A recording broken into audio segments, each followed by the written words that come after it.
sina loba faleka kangana zonga bobula kingana za zonga yango na tikela kibino mwatana monobo kosala tobanda nanu wapi gouverneur azana nu wapi yango avanda kana bisoto ye azalaka nanu wapi nibeko bozora awa yaneka ba sentiment l'église bele ezocha biso kama kelele bandimi kavent bachepe baba kama pasi likola pasi na mokate to bunda pe na ba makelele voisin fois yoka awa église ezalaka bomo yoka ta normes urbanistiques de construction ne sont pas respectées. to mama boba neni obela mama alelo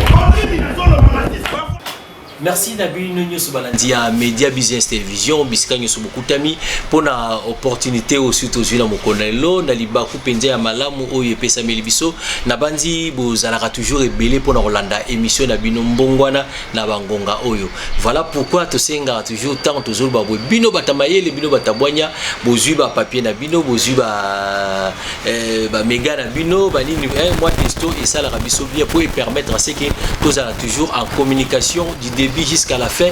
Il y a émission Nabiso ya Mokona lelo Mbongwana des alimoko ya émission Oyo Toebara Tombola toujours Oezala Raba valeur et non anti valeur.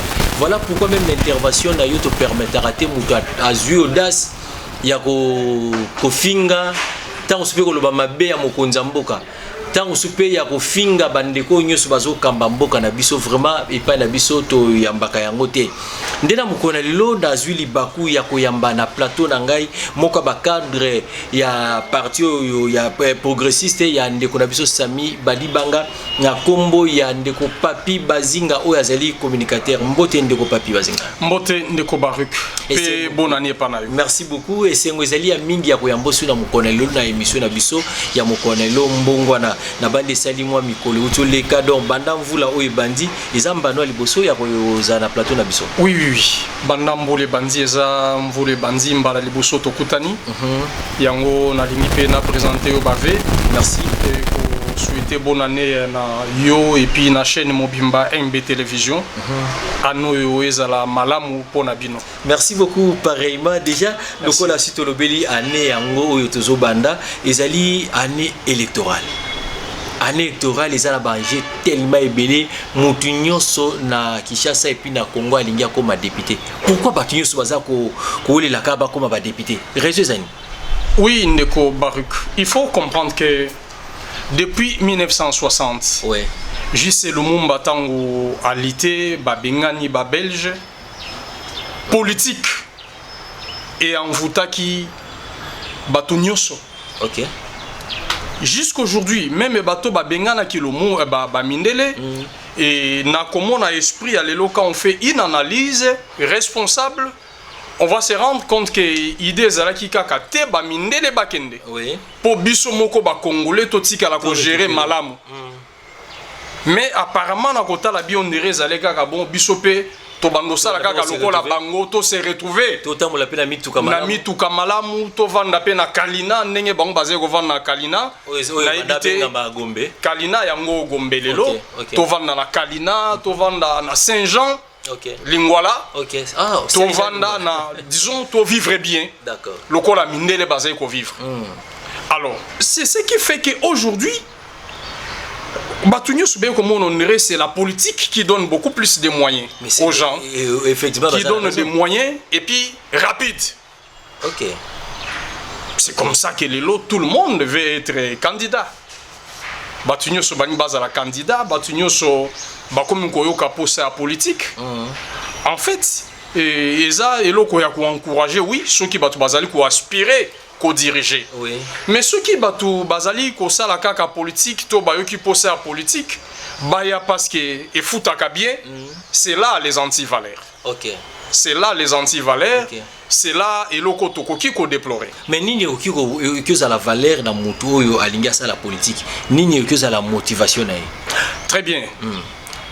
Ko sa la politique et linkoloba koyeba d'abord définition ya politique la kisinini. Définition de la politique na ba régime autour les kabisa c'est qui l'art de mensonge. Oui, pas seulement na ba régime eleki mais c'est ça la définition oyo ba africain. Oui. Bazali kopé ça na politique. Oui. Mais la politique, par définition simple ou simpliste, ils allaient juste l'art de gérer la société. Ok. Ou la communauté. Bref, l'art de gérer la communauté. L'art de gérer les gens. L'art de gérer les pays. L'art de gérer l'administration publique. Alors, tant que yo lingyo ça la politique, est-ce que ozali na capacité à gérer batou? Ozali na capacité à gérer mboka?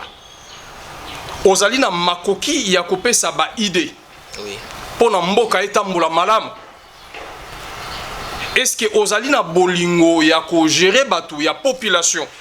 Parce que pour gérer les gens, il faut avoir l'amour. Okay.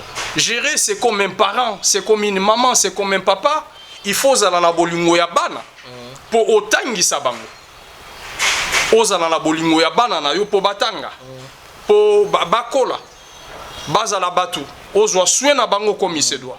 Donc quand on veut faire la politique, il faut comprendre que finalité à politique est la gestion des hommes, la gestion du pays aux différents niveaux. Na batu oyo nyonso baza l'incapacité par exemple ya ko gérer ba foyer na bango, ya ko gérer même église esika za pasteur, ya ko gérer même ba voisin na ye. Est-ce que ça digne ya ko zala lelo candidat ou bien à la politique? Malheureusement.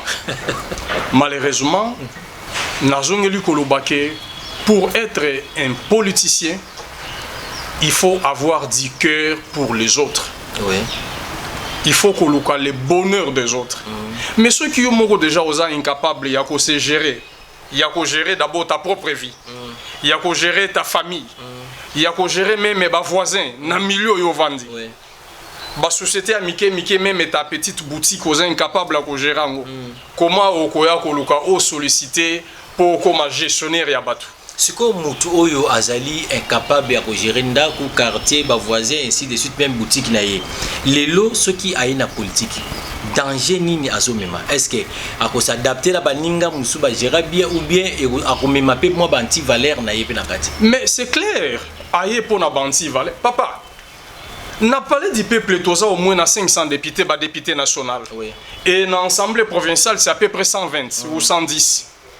Ceux qui n'ont pas autant de nombre de députés qui ont été. Vraiment, on a raison. Pourquoi ils ont été? C'est vrai, il y a des gens qui ont la population. Attends, ceux qui n'ont pas mais qui ont la commission. Non, le problème, ce n'est pas la commission. Il faut que la valeur ni défendre. En quoi tu es défenseur de la population? Okay. Vous comprenez? Tous les députés, tous les sénateurs, ils sont à peu près 700. Combien yo yebi? Combat na bango pour la vie de la population ezanini. Eza kotanga na misapi. Mais au moins oyo bazali ko bunda pona bonheur ya peuple to koyeba ba kombo na bango. Na meki ko landa bandeko mo bo bandeko mituna bazo mituna ba question par rapport ya bandeko baza législation oyo baza soit ba député bien na ba niveau nyonso ba poser question nani olingi azonga comme député national presque batebele babi ata mo azonga te na ebite ce que so partager view est-ce que ba konyo so bazaka mabe exactement na koki ko partager avis wana par le fait que naibité ndeko Baruch ce qui population au bazali kolanda biso bayebi rôle ya député. Malheureusement, eza même na batu bazo postuler pour comme député a évité rôle à député zanini. Ah bon, mais est-ce que je vous dis oui. Eza na batu bazali ko postuler ba comme député a évité mosala député ezali nini.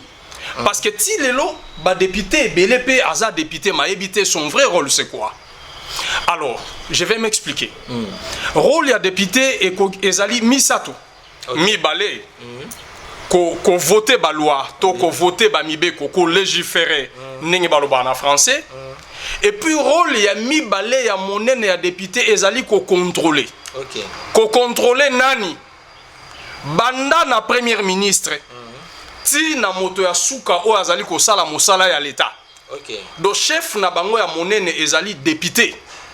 To ba député. Alors moto na ezali na ba congolais bazali ko landa biso. Est-ce que ba député na biso ba sala mosala wana?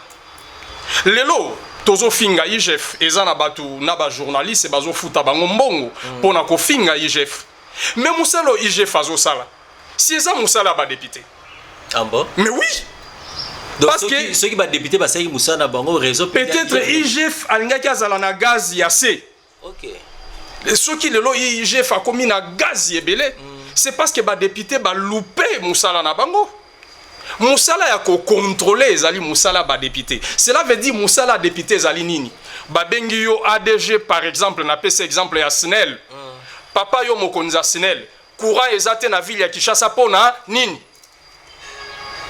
ba bengi ministre atali makambo ya électricité to ya mai pourquoi Kinshasa bazali na mai te bazali na courant te wana ba député donc constitution epesi bango musala na et ba député bazala makoki ya koloba sur le champ na motion de défiance to motion o mususu balobi papa olongwe et puis salami bon et salami bongo mutu aza likolo ya député azate mais baza ba konzi minene na ebité ceux qui na bakisi ba population sengel bayeba même le premier ministre OK ba député bazali na mbano bazali na makoki ya kobenga premier ministre babi monsieur le premier ministre musala no eza malamu te. Bon, je ne le juge pas, je ne suis pas là pour ça. Mais bah député bah na makoki yakoba monsieur le premier ministre tu ne conviens pas. Longwa paix à Longwe. Bah le bien chef de l'État changer premier ministre mususu. Et puis salami bon. Et salami bongo moto akokakola ngo azate. Alors motuna wana sikoy. Donc bah député bazala makoki yako contrôler secteur nyos. Ceux qui toza na 60 ministres, bah député bazana pouvoir Likolo ya les 60 ministres.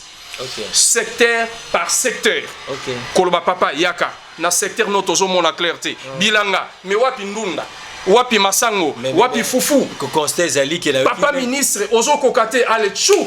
C'est ça le rôle des députés. Mais yango zo sala maté lundi même ah voilà. Malheureusement. Ba député musuba komba ko akili ba ministre il faut appeler ça ba rombo pour que ba. Mais c'est ça, c'est ce que je dis que ba député belé ba yebité pourquoi bazab de ba député. Tous ceux qui ba yebi pourquoi bazab ba député mais bazana bolingo ya population té. C'est malheureux. OK. Bazana bolingo ya population té. Ezali soni. Namoni na enrôlement ndenge lobi okende ko sala enrôlement mingi ba candidat député nationaux tant bazo kende bazo mema masse bazala ba fanfare bazala batu bazo yemba et fort malheureusement na kota masina nde ba benga ki biso alibi keno groupe ba député o ya député o na groupe mususu basali affrontement ba betani ma confident mobulu bon na yebité question mo na mona na ba réseaux sociaux ba bitan ba kenda ozwa mbongo na banque ba kenda bango mo oui et siko pona ko kende ko s'enrôler il faut ba mema masse bazo futa bango mbongo ezo sala mandenge nini et modèle tozo kende la wana vous ne voyez pas que au mema biso susu la makamba makasi tango ba campagne ko banda oui c'est là où nous disons chef de l'État azali ko sunga maté na ba collaborateur na ye les collaborateurs et chef de l'État esengeli ba sunga ye parce que biloko abotoko ko encourager angote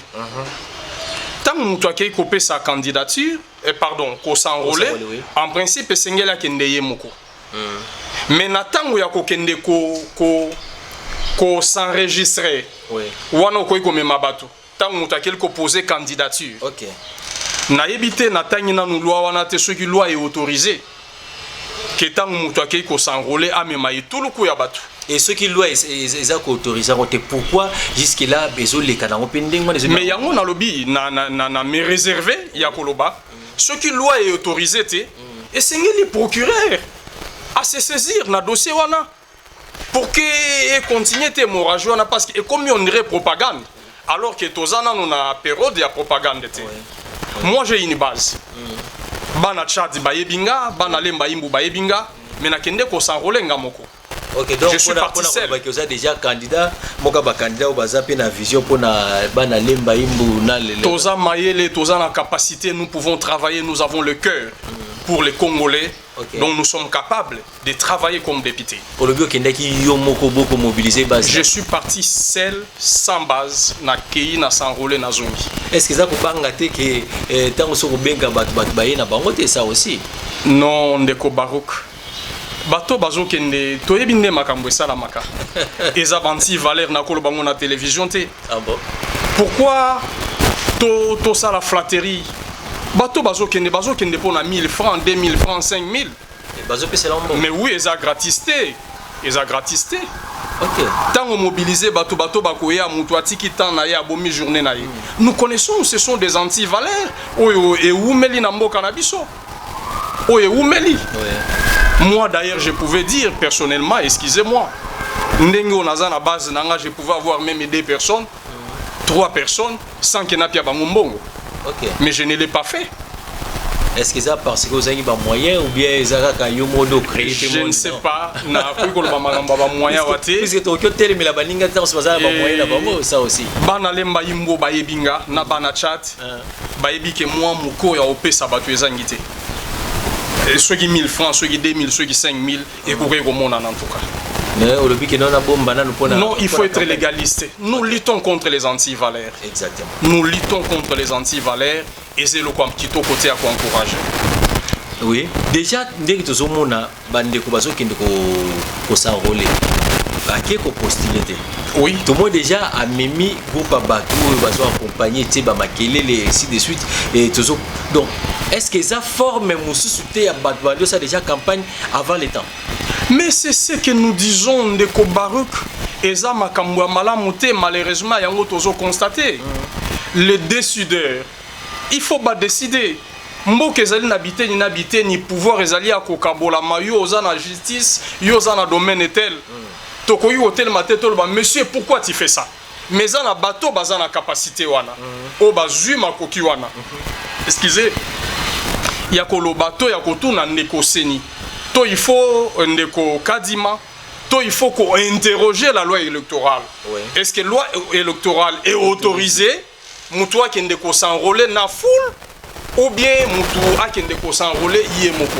Il faut qu'on tourne la loi électorale. Ce qui loi électorale est autorisée, c'est normal. Non, mais ce qui loi électorale est autorisée, c'est ridicule. Il y a Vawana. Est-ce que tu as déjà la pré-campagne?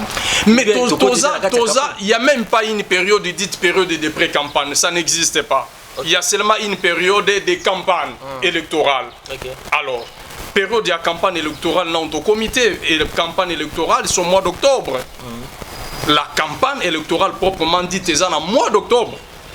Mais c'est comme si Bino Bandeko ya Union Sacrée au bozo soutenir chef de l'État. C'est comme si Bino Bandi Makamba tout moni de Komboso tout moni ba premier ministre na biso presque ba ministre nyoso baké na ba province banini soki ezali autorisé mabe ezalité. Oui. Mais ceux qui ont autorisé té tokoloba mabe ezali. Ndeko Barik Olobi biso bato Union Sacrée. Nalinga moto no mingeza important. Okay. Le chef de l'État, Félix Tshisekedi, en créant l'Union Sacrée, alinga kite que l'Union Sacrée est un ensemble hypocrite. Le chef de l'État alinga qui plutôt Union Sacrée, même so babengango Union Sacrée, le mot sacré vient de sainteté, de ce qui est sacré, de ce qui est saint. Chef de l'État alinga qui Union Sacrée est à la batouya malamu. Bato bazali na bolingo ya mboka, donc des patriotes, des gens qui aiment le pays et qui pouvaient l'aider à réussir dans son mandat. Mandat où il y a travailler pour le bonheur il y a population. Mais ceux qui sont na bato bazana Union Sacrée, bazali ko soutenir ba bêtise, ko sala makambo mabe, ezali soni pour le pays et soni pour le chef de l'État. Oui. Parce que ceux qui les loent aujourd'hui, Batou, Bakomi Kozwa Makoki, a critiqué le chef de l'État, c'est parce qu'ils allaient na Batoupe Moussoussou, ou Bazali na Union Sacrée, mais Bazo Sala Makambo Mabe. Makambo Eza Malamote. Donc Eza Makambo Toko ko soutenir te, et il faut tout dénoncer Bato Bazo Sala Mabe.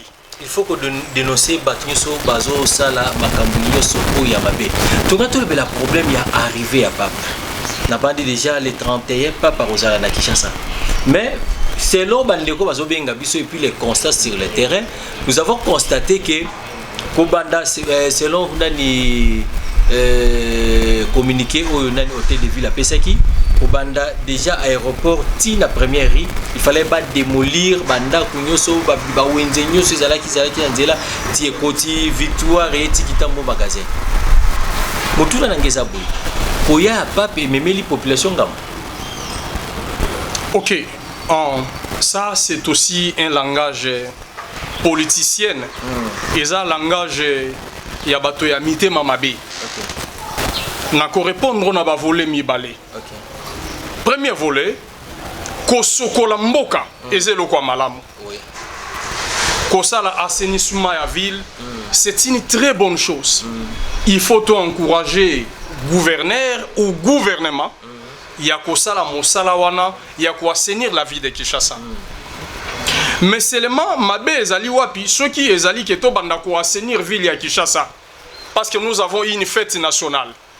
To assainir ville à Kinshasa parce que nous recevons un invité extérieur. Là, ça devient encore une anti-valeur. Émission Zaba valeur. Oui. Et ce que nous voulons cultiver dans notre pays, ce sont des valeurs. Exactement. Tokoki kosokola mbokate parce que tozo ya mbabapaya. Or, ils ont devoir na biso ya kotia environnement. Mboka ezala propre. D'ailleurs, mupaya ye 2-3 jours à zoni. Biso toko tikala. Ceux qui mboka eza salité, biso nde toko bela malaria, biso nde toko kufa, biso nde toko sibir makamunyo so mabe. Donc au sokola mboka, il faut ezala activité à chaque jour. Et nous devons encourager gouverneur. Nous devons encourager ba décideurs nyoso, bato nyoso bazo sala mosala ya kosokola mboka, ya kosokola ville ya Kinshasa. Mais ce qui ezali pona pape, là c'est regrettable. Mais aussi eza mabete tant que tozali ko ya mamopaya to bongisa ndako.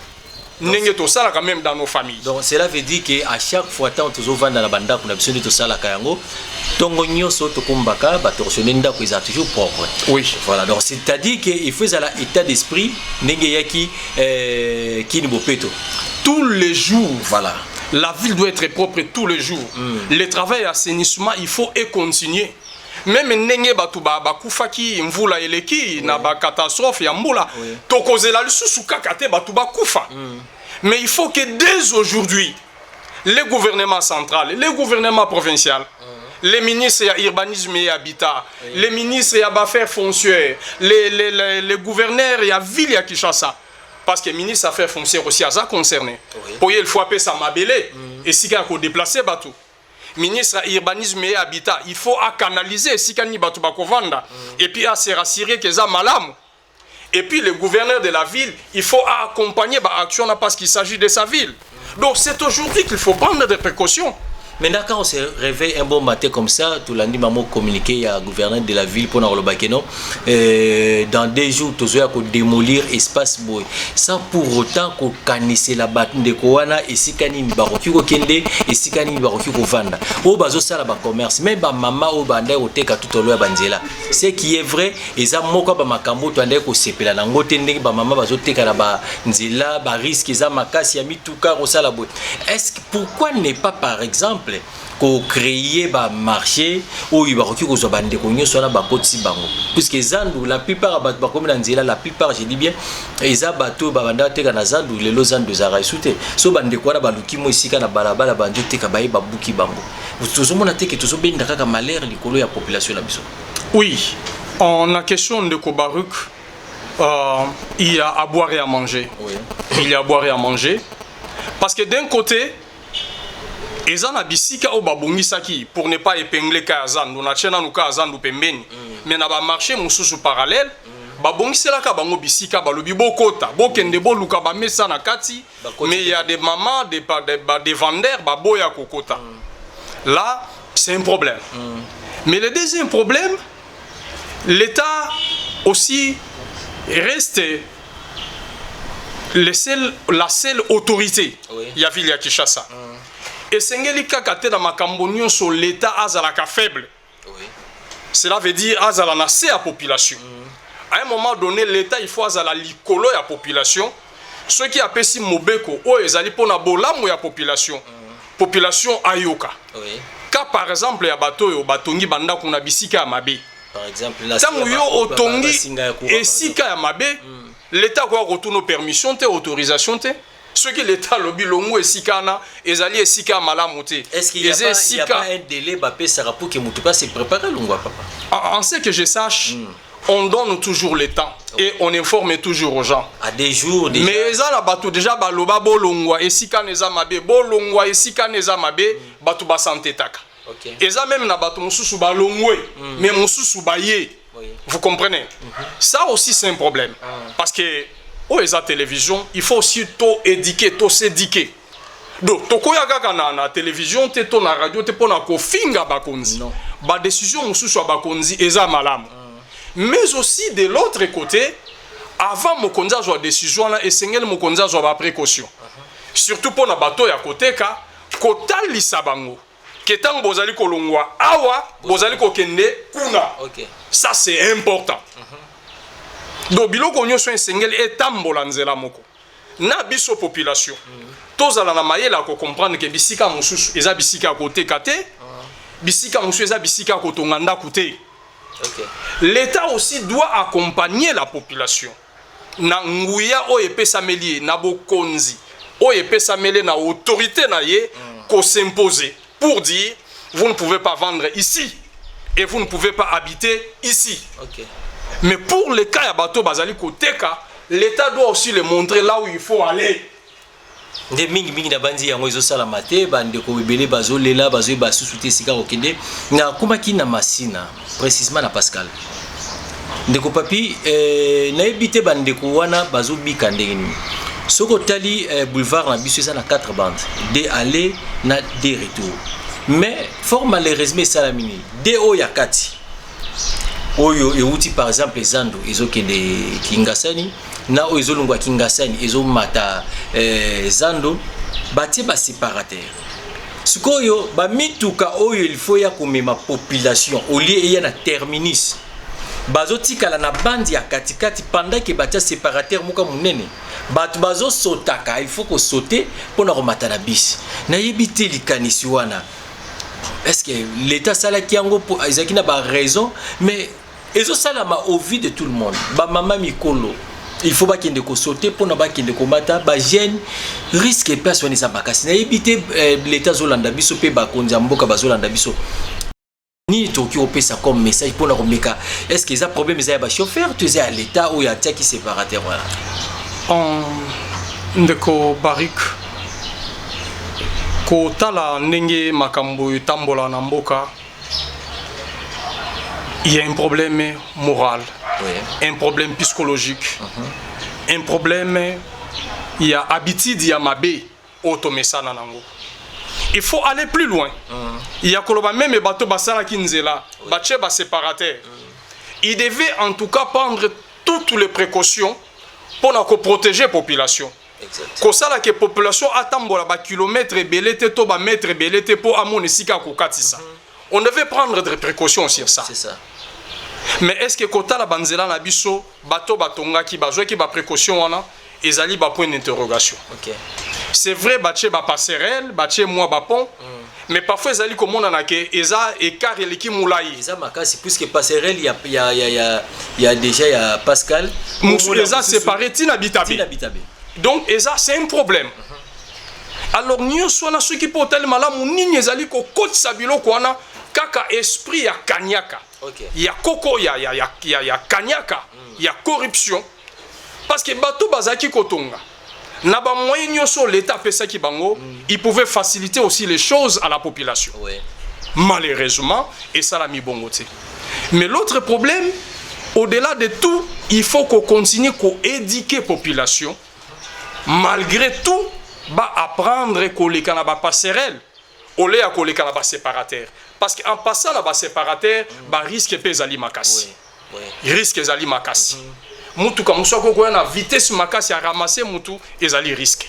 Vraiment nazala qui place wana je pense le 17 janvier na mona ki salamaka vraiment j'ai fait plus de 30 minutes voire même au-delà na ko kozwa mutu kate banda na tema na je me retrouve où nazara na Congo nazara Kinshasa donc ezala ki penza pasi makasi soko yena bitabe il y a aussi un autre problème Nabitabe embouteillage ils la makasi non seulement parce que mitukeleke belé toza na ba gens na biso to bengaka PCR dans ba roulage bazawana toza na ba bureau de toza na service musu l'état tia pona ko régulariser sur circulation donc incompréhension moko ya ko sakanate des fois bazo bendana PCR azo bendana na bureau de lisolo bureau de nanzela et ya ko lukani to esala kanini. Pas si toza nango ndeko Barik à un moment donné to comme on a difficulté payer zo comme on a difficulté à koyeba qui fait quoi. OK. Et qui est qui. Makambo bambouteillage, il y a des ordres, il y a ba roulage, bureau de PCR comme on a quoi mususu kutina ba ujana. Au kutina ba service au balata ka ba bretel ya vert. OK.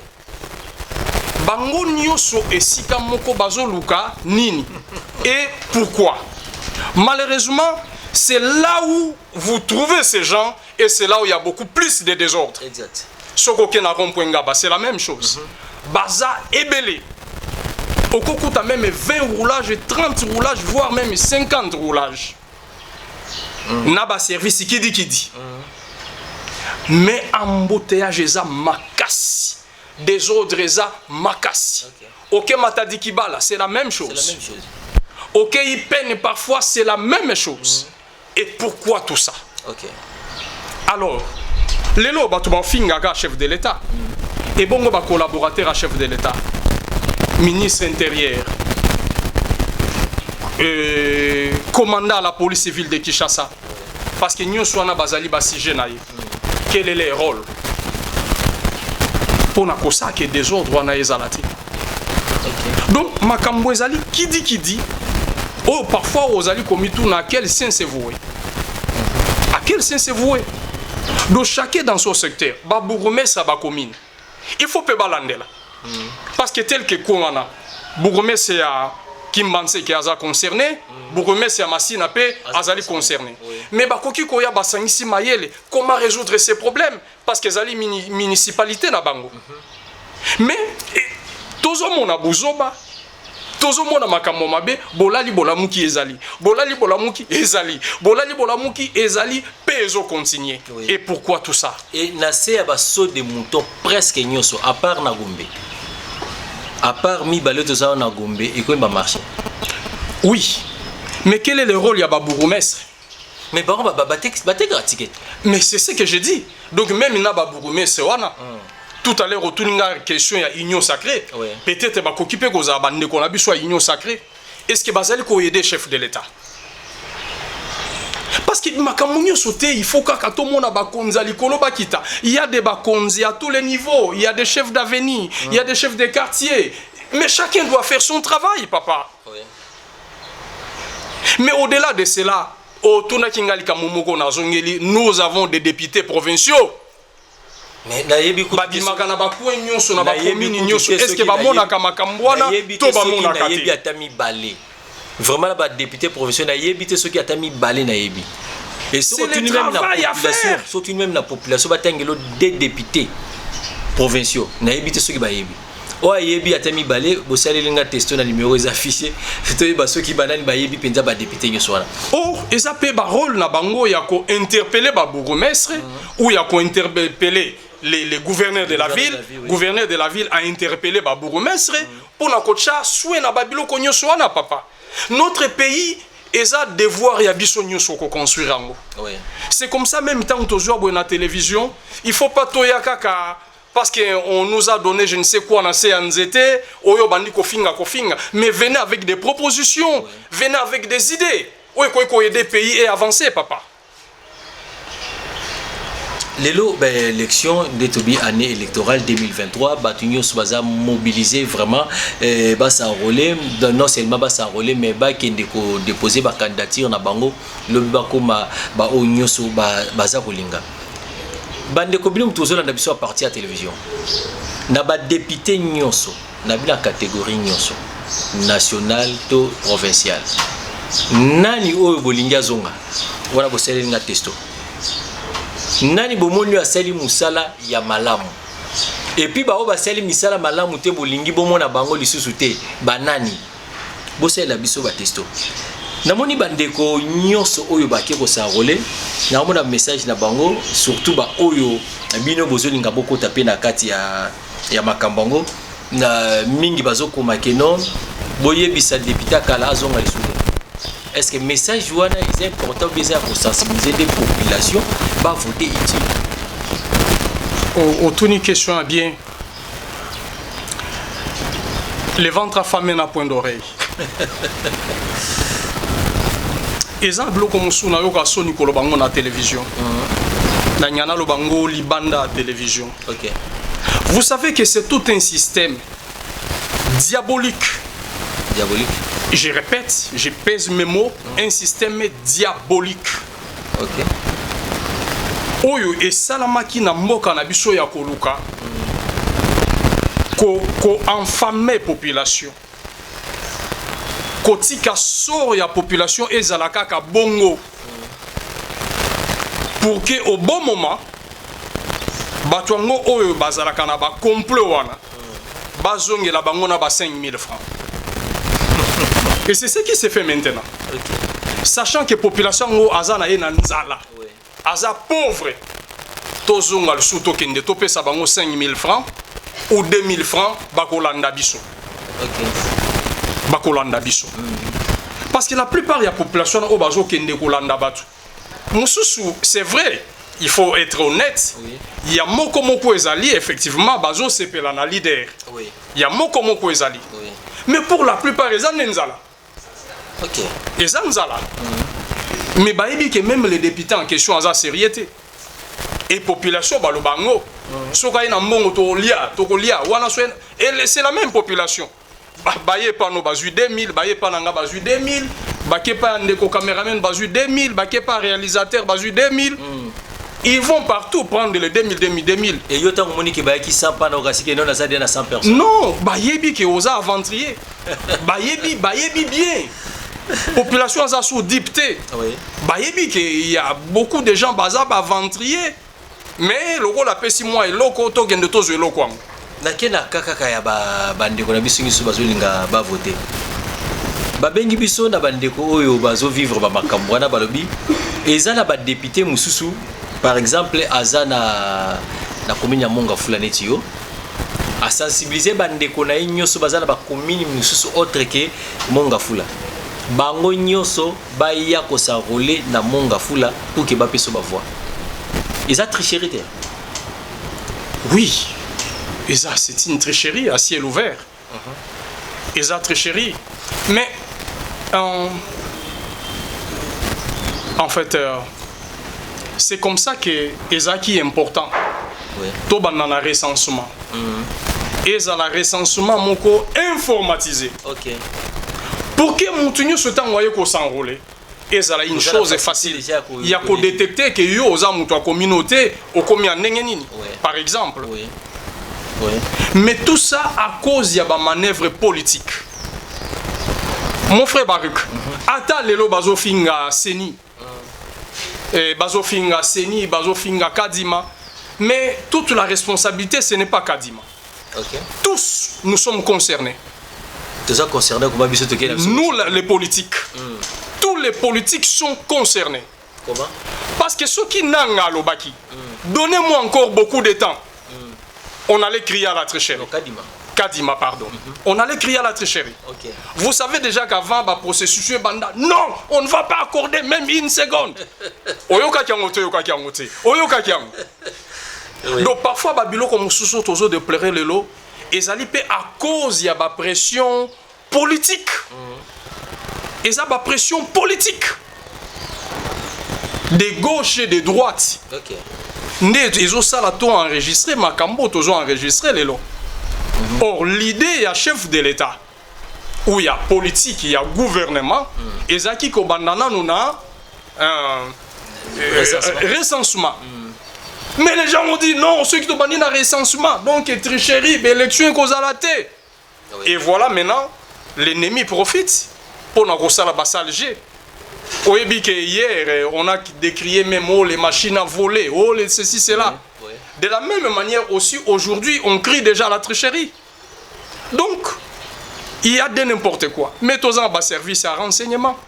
Pourquoi pas qu'on détecte Batunyo Swan? Tant que moni un individu. Oui.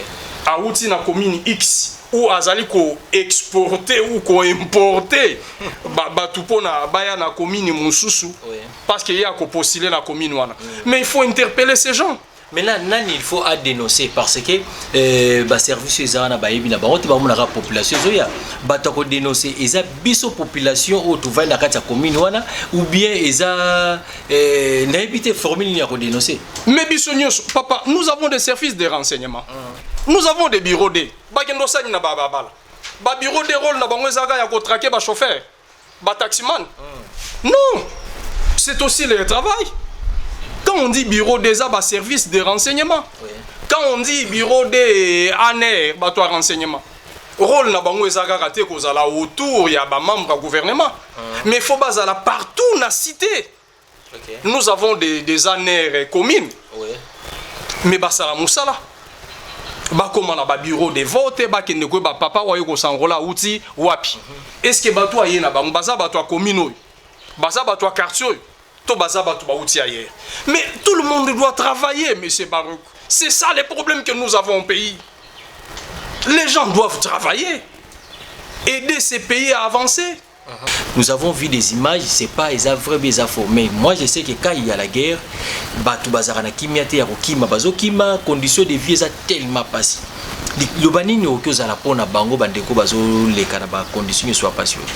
Oui, et zali triste bandeko ya este o bazali ko subir ba atrocité, bazo kufa ebele, ba déplacer ebele.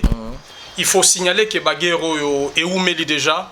C'est plus de 20 ans aujourd'hui makambo ya este. Aujourd'hui on parle de plus de 10 millions de morts. Et zali triste. Maintenant la question des votes. Est-ce que bako voter? Est-ce que koleka ndenge nini pona bango? Nous souhaitons excusez que FARDC basoda na biso ndenge bazobunda tolonga bitumba kimia ezonga na parti wana ya mboka po bango pe ba voter bakonza malamu ba député ya malamu o bakoki pe koza ba défenseur ba cause na bango.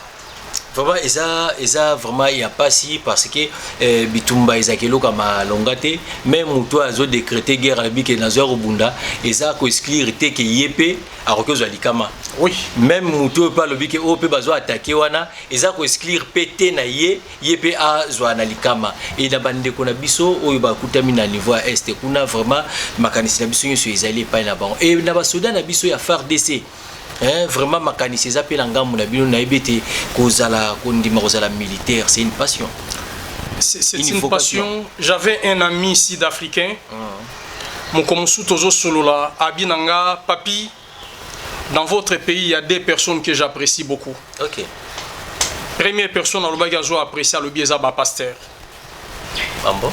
Oui. Bon, quand il parlait de pasteur ici, ce n'est pas ba pasteur yoyebi, limbisanga. Parce qu'au Congo, à Kinshasa, quand on parle de pasteurs, on compte quelques 10 pasteurs, 15 pasteurs au Toyebi Balekana TV. Okay. Ce n'est pas ça. Okay. Nayebi moi Makambuya Bonzambe Ebele. La religion, c'est aussi mon domaine de base. Okay. Il y a plus de 15 000 pasteurs au Congo. Je dis bien plus de 15 000 pasteurs au Congo. Et à Kinshasa, on en a à peu près les 15 000, c'est à Kinshasa. Okay. Et sur les 15 000, toyebi kaka moi 10 15 autres toyebi ke ba menaka bonne vie. Hein? Oui. Bazana mituka, bazana bambongo, bazana l'église à minene, bakoza la 15 to 20 autres toyebi na Kinshasa. Mais la plupart des pasteurs, ils souffrent. Mais ils font bien le travail de Dieu. Okay. La plupart des pasteurs qui font très bien le travail de Dieu, ce sont des malheureux. Mais ça la mona moté ma malam. Mais faut qu'il y ait un intérieur. Il y a des pasteurs qui sont dans la Bible et maté à chaque dimanche.